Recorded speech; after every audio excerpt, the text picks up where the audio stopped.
করতে চাই, পুলিশ বাহিনীকে আমরা দেখবো, ঘরে ফিরে যাব না। উনি হাসিনার পতন না ঘটিয়ে আমাদের দাবি একটাই, দফা এক, দাবি এক, হাসিনার পতন। মনে করেছে ছাত্র সমাজ বুঝিয়া খা, অপেক্ষায় ছিলাম ছাত্র সমাজ কবে দাবি একটাই আসবে।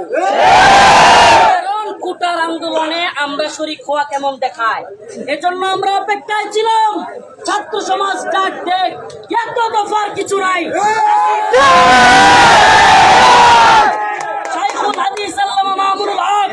সুস্পষ্ট বলে দিয়েছেন সরকারের পদত্যাগে একমাত্র সমাধান।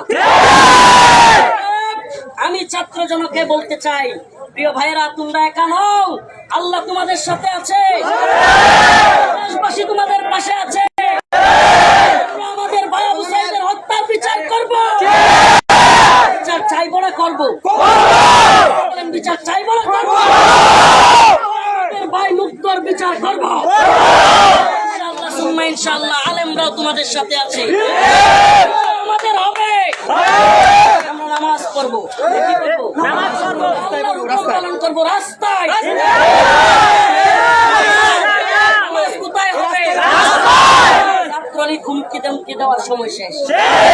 পুলিশদেরকে বলবো, আপনার যদি মুসলমানের সন্তান হয়ে থাকেন, এই ন্যায্য দাবির পক্ষে চলে আসেন। যদি পক্ষে না আসেন, আমরা কাউকে দেখবার টাইম নাই। আল্লাহ পাক আমাদের সবাইকে এই জালেমদের বিরুদ্ধে, এটা ইসলামের জিহাদ, জালেমদের বিরুদ্ধে এটা কি জালেমদের বিরুদ্ধে রুখে দাঁড়ানো। আল্লাহ রাসূল বলেছেন সুস্পষ্ট ভাবে, যে ব্যক্তি জালেমের বিরুদ্ধে হক কথা বলল, কালিমাতু হাক্কিন ইনদা সুলতানিজ জালিম, সে আফদালুল জিহাদ করলো।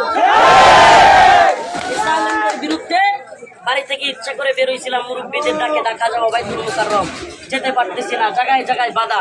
চিন্তা করলাম আমার বাইরে এখানে আছে, এখানে আন্দোলন হবে। আল্লাহ পাক আমাদের সবাইকে কবুল করুক। ওযু করে আমরা নামাজ পড়বো ইনশাআল্লাহ।